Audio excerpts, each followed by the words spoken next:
Assalamualaikum warahmatullahi wabarakatuh. Bismillah walhamdulillah.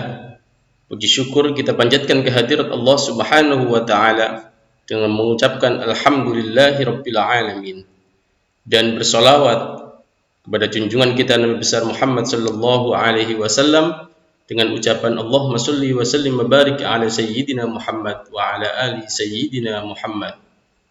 Bertemu kembali dalam pembelajaran pendidikan agama Islam. Materi yang kita bahas, nikmatnya mencari ilmu dan indahnya berbagi pengetahuan. Kewajiban menuntut ilmu. Menuntut ilmu atau belajar adalah kewajiban seorang muslim. Banyak sekali ayat Al-Quran atau hadis Rasulullah sallallahu alaihi wasallam yang menjelaskan tentang kewajiban belajar. Baik kewajiban tersebut ditujukan kepada laki-laki maupun perempuan. Bahkan wahyu pertama yang diterima Nabi Muhammad sallallahu alaihi wasallam adalah perintah untuk membaca atau belajar. Kewajiban menuntut ilmu bagi laki-laki dan perempuan menandakan bahwa agama Islam tidak membeda-bedakan hak dan kewajiban manusia karena jenis kelaminnya. Walau memang ada beberapa kewajiban yang diperintahkan Allah Subhanahu wa taala dan Rasulnya yang membedakan laki-laki dengan perempuan, akan tetapi dalam menuntut ilmu semua memiliki kewajiban dan hak yang sama antara laki-laki dan perempuan. Hukum menuntut ilmu dibagi menjadi dua sesuai dengan ilmunya. Yang pertama, fardu ain.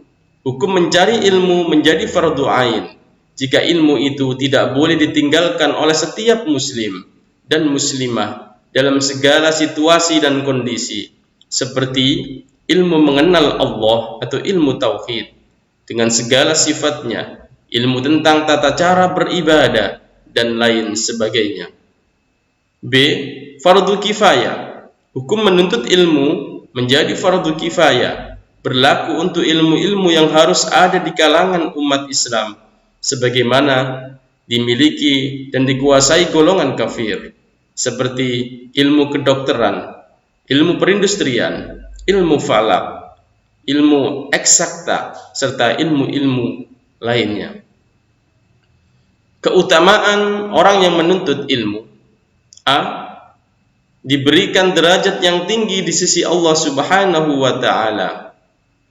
Seperti firman Allah yang artinya, dan Allah akan meninggikan orang-orang yang beriman di antara kamu dan orang-orang yang berilmu pengetahuan beberapa derajat.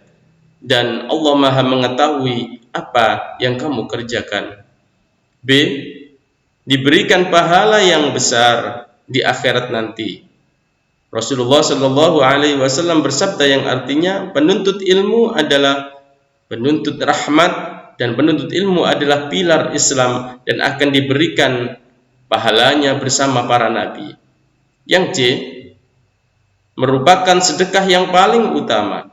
Rasul sallallahu alaihi wasallam bersabda yang artinya, sedekah yang paling utama adalah jika seorang muslim mempelajari ilmu dan mengajarkannya kepada saudaranya sesama muslim.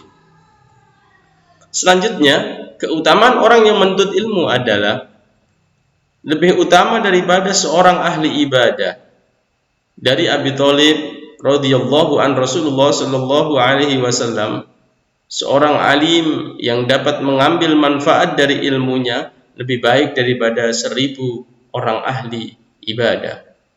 Yang E, lebih utama dari sholat 1000 rakaat. Rasul sallallahu alaihi wasallam bersabda yang artinya, wahai Abu Ar, kamu pergi mengajarkan ayat dari kitabullah, telah baik bagimu dan daripada sholat sunnah 100 rakaat, dan pergi mengajarkan satu bab ilmu pengetahuan, baik dilaksanakan atau tidak, itu lebih baik daripada sholat 1000 rakaat.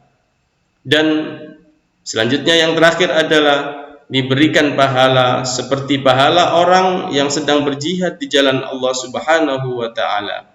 Dari Ibnu Abbas radhiyallahu an, Rasulullah sallallahu alaihi wasallam bersabda, bepergian ketika pagi dan sore guna menuntut ilmu adalah lebih utama daripada berjihad fi sabilillah. Dan selanjutnya, keutamaan menuntut ilmu adalah dinaungi oleh malaikat pembawa rahmat yang dimudahkan menuju surga. Dari Abu Hurairah radhiyallahu an, Rasulullah sallallahu alaihi wasallam bersabda yang artinya, tidaklah sekumpulan orang yang berkumpul di suatu rumah dari rumah Allah atau masjidnya Allah Azza wa Jalla, mereka mempelajari kitab Allah dan mengkaji di antara mereka, melainkan malaikat mengelilinginya dan menyelubungi mereka dengan rahmat, dan Allah menyebut mereka di antara orang-orang yang ada di sisinya. Dan tidaklah seorang meniti suatu jalan untuk menuntut ilmu, melainkan Allah memudahkan jalan baginya menuju surganya Allah Subhanahu wa taala. Hadis riwayat Muslim dan Ahmad. Demikian materi yang singkat yang bisa kami sampaikan, mudah-mudahan menjadi ilmu yang bermanfaat. Dan pesan dari saya, jangan tinggalkan sholat 5 waktu, jangan pernah berhenti untuk belajar dan terus belajar, dan jangan pelit untuk mengajarkan kepada orang lain. Subhanakallahumma wa bihamdika asyhadu an la ilaha illa anta astaghfiruka wa atubu ilaik. Billahi taufiq wal hidayah. Wassalamu alaikum warahmatullahi wabarakatuh.